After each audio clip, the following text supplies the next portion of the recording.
I can have your attention. If I don't have your attention, let me get your attention. Ladies and gentlemen. The FirstDownline.com podcast. The FirstDownline.com podcast. Looks like they're going to measure here. Do you think they got the first down? Now remember that the first down line is not official. Your official enough download for the latest in sports and technology. Download it.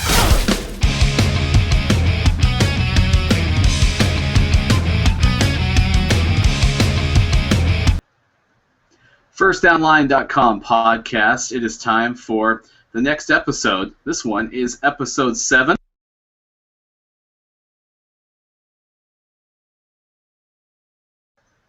Looking forward to having everyone on board. Shawn Barnes joins us. He is here, and very excited to have him on board for the first time because we haven't had a chance to bring him on board since he's been writing for First Down Line. And Shawn, I'm checking your microphone, and I said I'd unmute you, and I apparently completely lied. So it's still saying you're muted. There you are. How are you doing, my man?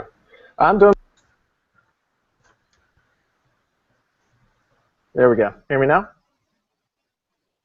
I don't know. We're having muting issues all over the place. But hey, this is what happens when we finally get people live. It's good to have you. You're our medical-oriented writer. Certainly, I know you have a broad range of sports thoughts beyond that, but I have loved the contributions that you've had to the site in the early going, so I'm excited to get your take on some of the things you have been talking about, including the KLIPPA. If you haven't visited FirstDownline.com, do so. Check this out. It's a rock climbing prosthetic. We'll have Shawn talk to us a little bit more about that, but I mean, beyond that, my man, I know you play video games. Were you ever much into basketball video games? A little bit, in general, not a lot into them, but back in the 90s when NBA Live started coming around, we played that quite a bit. Yeah, NBA Live was definitely like the next level video game, and then NBA Jam was something beyond that even because it was a whole different concept, and I remember then later came games like NFL Blitz and NHL, I think it was Hits or something like that. But the point is, that was a big step in evolution, and Brett Summers, who's not with us because the dude's getting married next week, I guess he has to have time off for his wedding.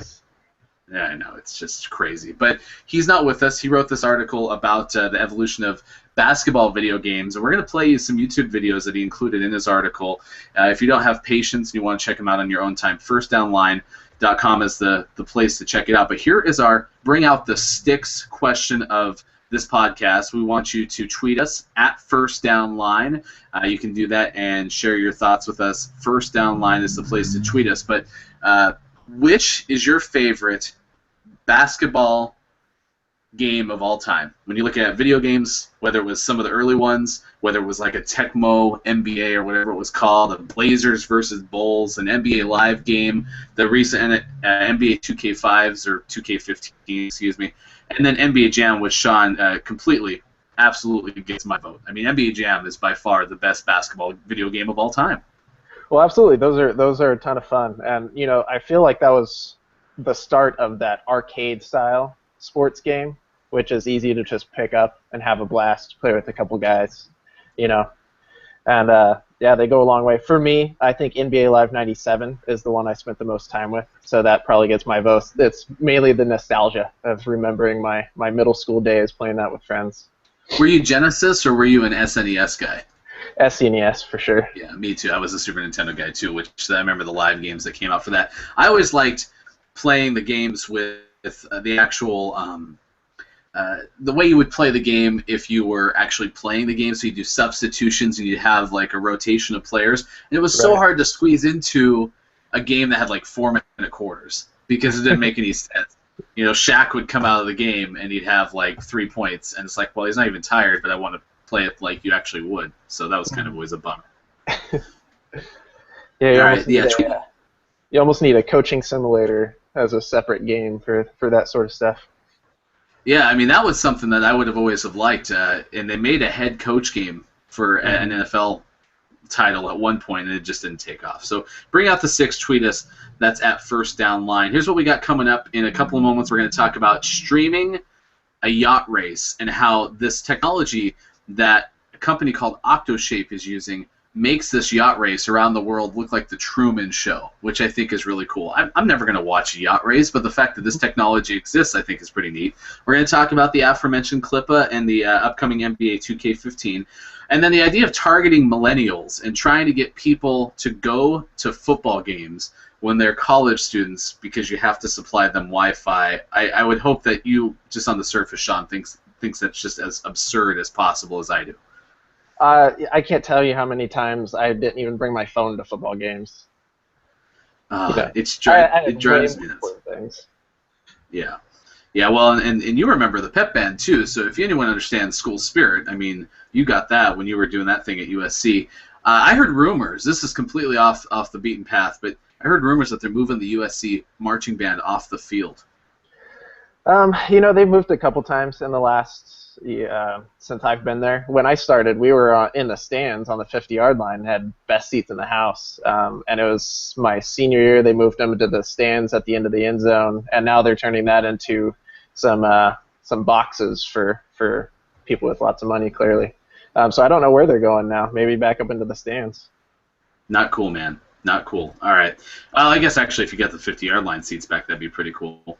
If we have some time, too, we'll go over some gadgets downloads for you, too, including an article by Brett also about Game Golf, which is a technology designed to help you lower your golf scores, which I could definitely use. But let's start with this yacht race. This was an article that I put together, and it's called the Volvo, like the car company, Ocean Race, and it happens annually. It's a race around the world. And this one company called Octoshape has found a way to get streaming capabilities into the boats. And it helped that this year they went to this one boat design, which if you look at it from a stock car perspective, well, that kind of makes sense because stock cars and a lot of the success that NASCAR has had has to do with the fact that all these cars are the same. So anyone who wants to outfit them with something, whether it's Goodyear supplying tires or someone who does work in the engine or whatever the case may be, they're dealing with the same blueprint for every single car. And that's what they did with these yachts that are going to be racing around the world starting later this summer. And it's a 9-month race, which is just ridiculous. And Octoshape has found a way to produce and deliver HD programming for this yacht race with enhanced audio capabilities. So not only can you track these racers around the world, and they're going all over the place, South America, they're going to be in the U.S., they're going to get over to China, and you're going to be able to keep up with them. And all I could think of was that scene from the Truman Show where he's on the boat and they send in like the lightning and stuff, and all of a sudden he's like, "That all you got? Is that all you got?" But really, that's kind of a cool aspect of this. Yeah, I can't say I've ever watched a yacht race, but just watching that sizzle reel that's included in the article, if you have 9 months of footage to put something like that together, that's going to bring a little bit more excitement to it, Oh yeah, absolutely. I mean, you're getting these boats going around the world, and this is the video you just referenced, the sizzle video, which you can watch in its entirety at FirstDownline.com. But yeah, these guys are really like Olympic heroes in the sense of the welcome that they get when they go to this. It's like anything else that's a niche deal. Is you're going to have fans who are huge supporters of it. Like my buddy who loves cycling right now is staying up until however early in the morning to watch NBC Sports Network for the Tour de France, and he's been to these races. He knows kind of the culture of these races where he's dressed up in a cow suit and has had signs on the side of the road, and that's completely normal behavior, which I always thought was kind of weird, but that's what the cycling guys do. And the same thing with this. And so I'm going to try to find a way when the race takes off to tune into a part of it. But Octoshape's been working with some high-name clients like CNN, NASCAR, which it wouldn't surprise me, Shawn, to find out that a lot of the technology on those onboard cars, the ones where you get to see inside the cab or look at the front or the back of the car in real time, I wouldn't be surprised if this ends up being something that has to do with Octoshape in the first place. Yeah, it may just be a name that we just haven't heard pop up, but clearly if they're working with NASCAR and they have the NBA listed on their clients, they clearly know what they're doing. They've probably been doing this for a while and just haven't really thought about it too much. So check out that story, firstdownline.com, and let us know, would you actually tune in to something like, racing on the ocean? Because I've never watched really the America's Cup, for example, but I know it exists. I know it's a big deal, and so maybe you can tune in this year and become an Volvo ocean race lover that you never knew actually existed. Shawn and Ryan doing the First Down Line podcast, episode 7. We'd love to hear from you. Tweet us, First Down Line. Also, First Down Line on Facebook and FDL at firstdownline.com. I've known you as a rock climber since I've known you, my man, and it looks like someone is making cool things out there so that people who love the sport but may lose a leg can still participate. Yeah, this was a pretty cool find, and it's a prototype that's made by a student and a Brooklyn-based designer. And prosthetics for things like rock climbing exist, so it's not an entirely unique idea, but the way he went about it is really exciting.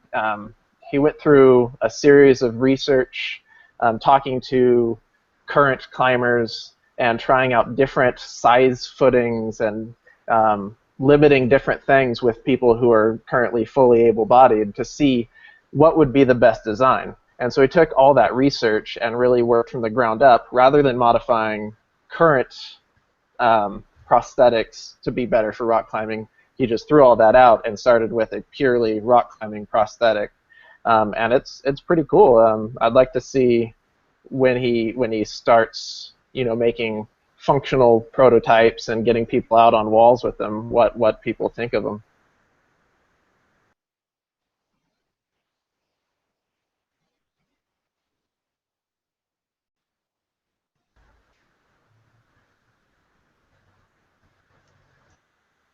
Pretty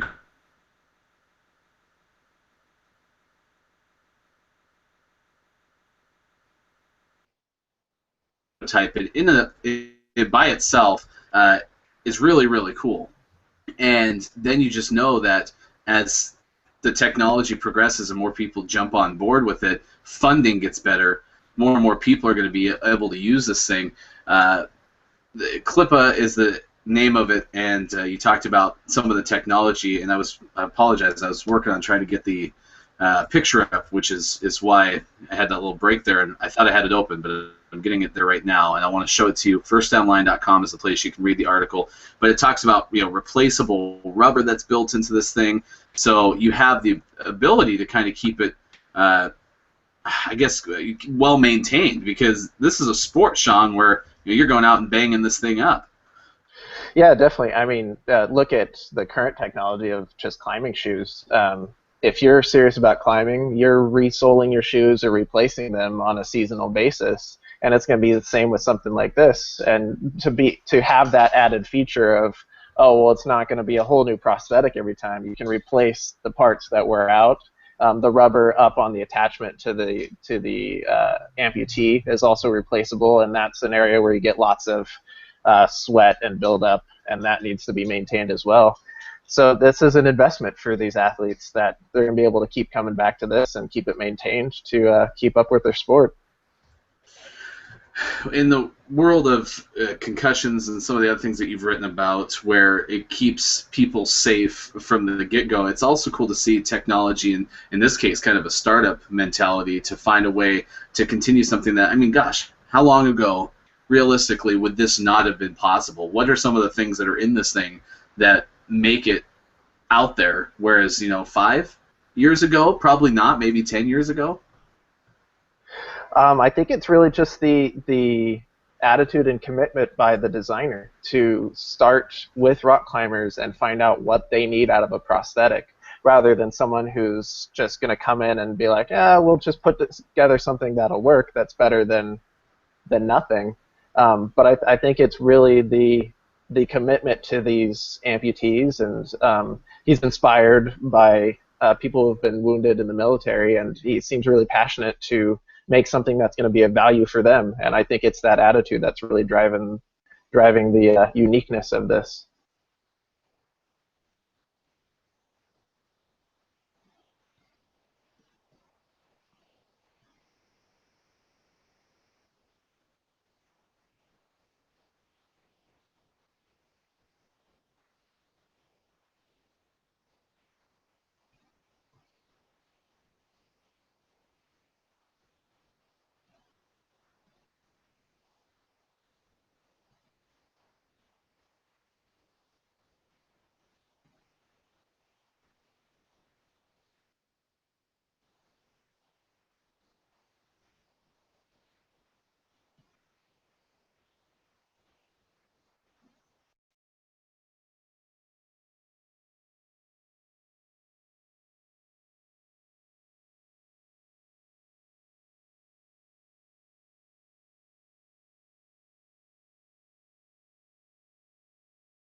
All right, I think we're back. All right, there you are. Hey, Shawn. Yeah. It's Hello. okay. We just had a little bit of a heart attack with the internet, but I was going to show everyone this. This is a video game that kind of started the video game. How would you call it? The basketball video game revolution, because we talked about some of our favorites. I liked NBA Jam, and then you had that NBA Live game. It's pretty impressive, called Dr. J versus Larry Bird, and this thing is old school. Let's see if I can play it for you right now.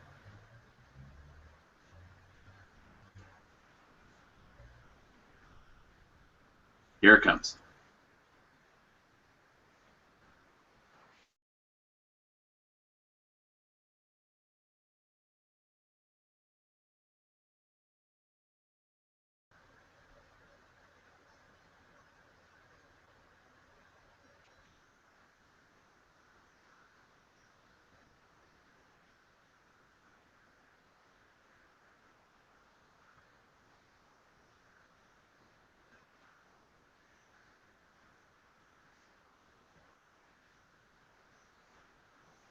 So that was it. That was Dr. J versus Larry Bird. I did think that they did a nice job getting like Larry Bird's signature like floating jumper when they did it.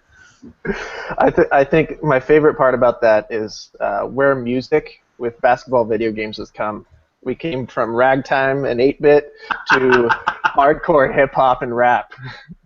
Yeah, I think you could get a pretty good MIDI there to take with you next time that you had your Nokia cell phone ring.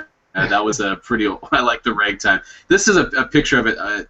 In case that didn't come through to everyone watching, this is the look of it, and it's pretty crazy. And I think this one was C64, so very classic video game. And I mean, it had even the old Electronic Arts. Here it comes right here. Look at that foot. He's got the feet behind him and everything, which was pretty cool. So it went from that. I mean, that's where we've been, to a whole different world with the NBA 2K15. Here's the trailer for that particular game, because, I mean, this thing's coming out. It's next-gen PS4 and Xbox One, and it is particularly awesome.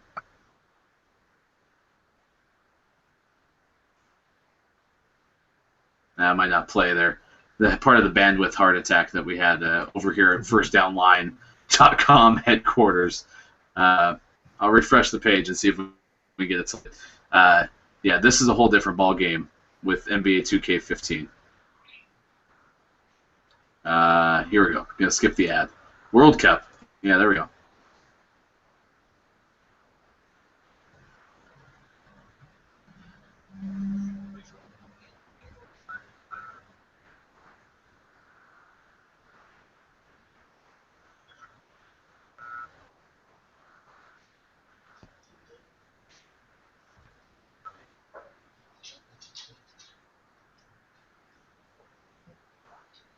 I'm going to skip ahead.